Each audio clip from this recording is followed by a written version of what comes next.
Au nom du Père, et du Fils, et du Saint-Esprit. Amen.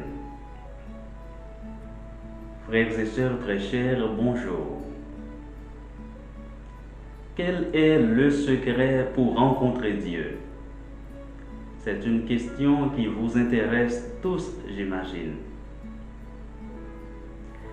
Sachant qu'il y a deux moments les plus importants dans la vie humaine, l'instant présent et l'heure de la mort.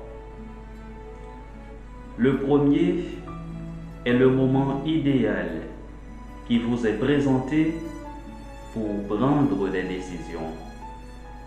Le second est le moment où vous serez en toute vérité devant votre conscience et devant Dieu.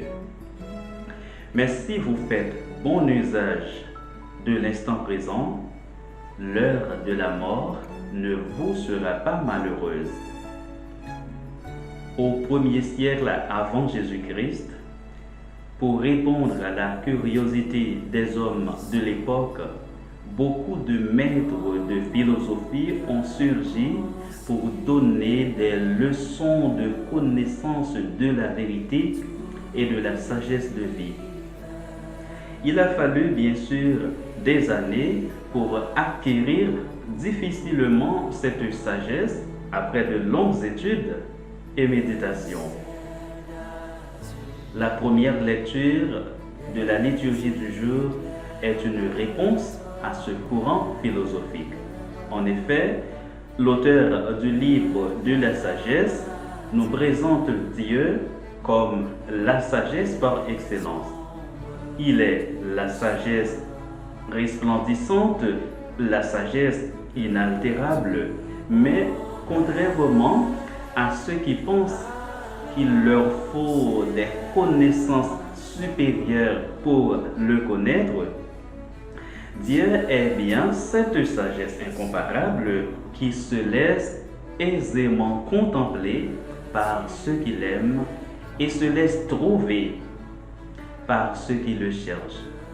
Donc, le plus grand secret pour rencontrer Dieu est de l'aimer et de le chercher. Mais où chercher Dieu? Au premier chapitre de l'Évangile selon Saint Jean, il est dit: au commencement était le Verbe. Le Verbe était auprès de Dieu et le Verbe était Dieu. Mais le Verbe s'est fait chair, il a habité parmi nous et nous avons vu sa gloire. Cela signifie que cette sagesse que vous cherchez de loin, elle s'est personnifiée en Jésus-Christ. Et c'est elle qui vient à notre rencontre. Donc, le Dieu de Jésus-Christ n'est pas un Dieu élitique qu'il faut chercher à conquérir à partir des connaissances scientifiques, des connaissances philosophiques, intellectuelles, ésotériques ou même magiques. Il est le Dieu amour qui se laisse trouver par ceux qui l'aiment et qui le cherchent dans l'humilité. Le Dieu qui se fait proche de nous. Point besoin d'explorer l'espace pour le trouver. Il est dans votre vie que vous ne prenez pas toujours au sérieux. Chaque personne humaine est un sanctuaire de Dieu. Oui, vous êtes un sanctuaire sacré du Dieu vivant. Alors il est caché dans votre cœur, gonflé de haine pour le prochain. Il est dans cette personne que vous n'aimez pas, que vous humiliez, que vous assassinez injustement. Comment préparer la rencontre avec Dieu? dans la page de l'évangile de Saint Matthieu qui est proposé à notre méditation aujourd'hui, il est dit: veillez donc, car vous ne savez ni le jour ni l'heure. Cependant, pour bien veiller, pour être un bon veilleur, il faut avoir sa lampe toujours allumée avec des provisions d'huile. Cela signifie qu'il ne s'agit pas seulement de pratiquer une religion, mais il faut cultiver les fruits de l'esprit qui sont amour, joie, paix, patience, bonté, bienveillance, foi, douceur et maîtrise de soi.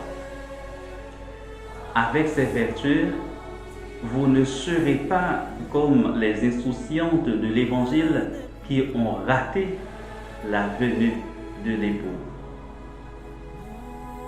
Chers amis, ne laissez pas pour demain ce que vous pouvez faire aujourd'hui, car vous ne savez ni le jour ni l'heure où la mort frappera à votre porte. Profitez de cet instant présent pour cultiver les fruits de l'esprit qui vous permettront de soigner votre vie pour la rencontre avec Dieu. C'est maintenant le moment favorable pour cesser de torturer les autres, pour libérer vos cœurs de la haine, pour vous réconcilier avec celui ou celle que vous avez sur le cœur. Profitez de l'instant présent car vos jours sont comptés. Profitez de l'instant présent pour dire je t'aime à vos proches. Profitez de l'instant présent pour préparer l'instant de votre mort, où vous serez en toute vérité devant votre conscience et devant le Seigneur.